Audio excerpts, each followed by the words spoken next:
میں اپنے گھر سے سائیکل پر نکلا تھا کہ ٹھیکیدار سے اپنے بقایا جات وصول کر لوں۔ میں سٹیل فکسر تھا اور ایک کوٹھی کے لینٹر کے پیسے باقی تھے، مگر ٹھیکیدار آج کل پر ٹرخا رہا تھا۔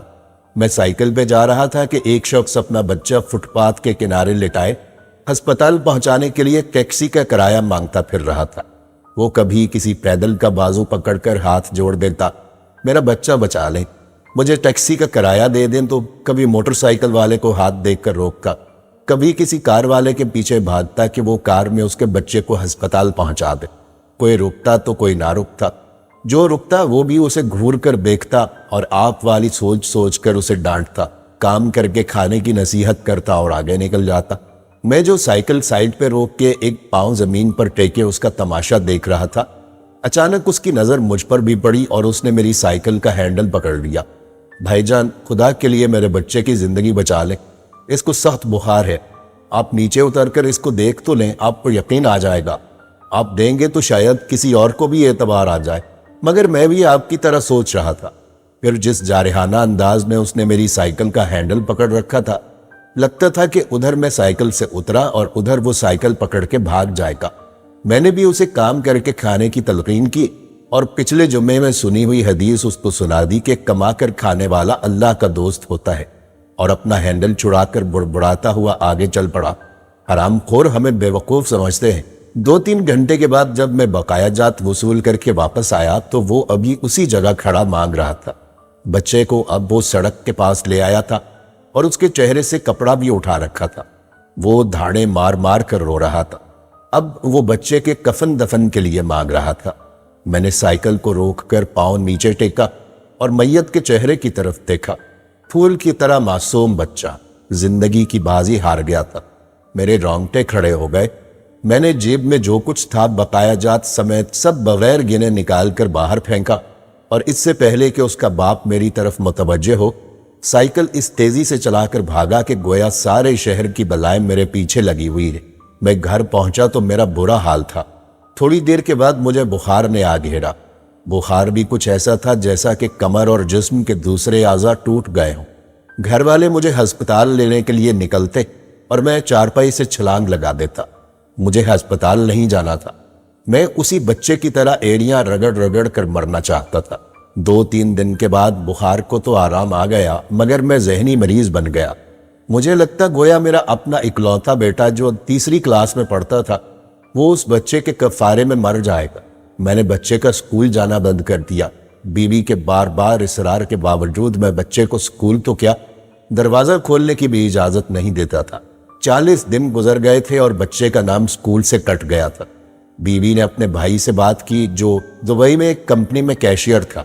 اس نے مجھے باہر بلانے کے لیے پاسپورٹ بنانے کو کہا، مگر ایک تو میں شناختی کارڈ بھی پیسوں کے ساتھ نکال کر بچے کی میت پر پھینک آیا تھا، دوسرا میں خود بھی بچے کو اکیلا چھوڑ کر باہر نہیں جانا چاہتا تھا۔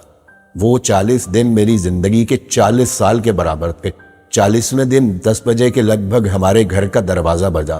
دروازہ میں نے خود ہی کھولا اور سامنے اس بچے کے باپ کو دیکھ کر مجھے چکر آ گئے۔ مجھے لگا جیسے ہم دونوں آمنے سامنے کھڑے خلا میں چکر کاٹ رہے ہیں۔ درمیان میں بچے کا چہرہ بھی آ جاتا۔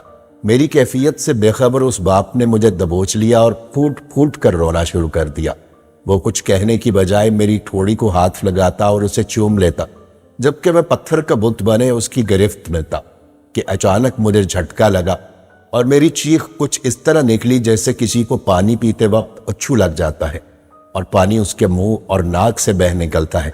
میں اس بچے کے باپ کو سختی کے ساتھ سینے سے لگائے ہوئے یوں رو رہا تھا گویا اس کا نہیں بلکہ میرا بچہ مر گیا ہے۔ ہمارے رونے سے گھبرا کر پورا محلہ اکٹھا ہو گیا تھا۔ آہستہ آہستہ 40 دنوں کا غبار نکلا۔ اس کو میں گھر میں لے آیا۔ محلے والے بھی آ گئے تھے جنہوں نے اس آدمی سے بہت افسوس کیا۔ کچھ دیر بعد اس نے اپنی جیب سے میرا شناختی کارڈ نکالا اور مجھے واپس کیا۔ پھر جیب میں ہاتھ ڈال کے کچھ پیسے نکالے اور میرا شکریہ ادا کر کے کہنے لگا کہ آپ کے پیسے بڑے برکت والے تھے۔ شاید یہ آپ کے خلوص کی برکت تھی کہ میرے بہت سارے کام ہو گئے۔ سارے اخراجات کے بعد کچھ پیسے بچ گئے تھے، ان میں کچھ پیسے میں نے ادھار لے کر ڈالے ہیں، یہ آپ قبول کر لیجئے، باقی میں بہت جلد آپ کو واپس دے دوں گا۔ میں نے پیسے واپس لینے سے سختی کے ساتھ انکار کر دیا اور منت سماجت کر کے اسے پیسے رکھنے پر راضی کر لیا۔ اس کے بعد میں یہاں بطور سٹیل فکسر آ گیا۔ میں جی جان سے کام کرتا تھا۔ چند ماہ میں ترقی کر کے فورمین بن گیا۔ 3 سال بعد میں نے سالے کی مدد سے اپنی کمپنی بنا لی اور اس بچے کے والد کو بھی اپنی کمپنی میں بلا دیا۔ آج وہ میری کمپنی میں فورمین ہے۔ اس بچے کے بعد اللہ نے اسے 2 بیٹوں اور 1 بیٹی سے نوازا ہے۔ وہ آج تک نہیں پہچانا کہ میری سائیکل روک کر اس نے مجھ سے سوال کیا تھا۔ وہ مجھے ولی اللہ سمجھتا ہے جس نے اس کے بچے کی لاش دیکھ کر سب کچھ نکال کے دے دیا۔ قاری صاحب، اس دن کے بعد میں کسی کا ہاتھ خالی نہیں لوٹاتا۔ تھوڑا سا دینے سے نہ وہ امیر ہو جاتا ہے اور نہ میں غریب ہوتا ہوں۔ بس دل کو تسلی ہوتی ہے کہ میں اس بچے کا خونبہا ادا کر رہا ہوں۔ رہ گئی لوٹنے کی بات، تو قاری صاحب ہمیں کون نہیں لوٹتا؟ جوتے والا ہمیں لوٹتا ہے، کپڑے والا ہمیں لوٹتا ہے، سبزی اور گوشت والا ہمیں لوٹتا ہے۔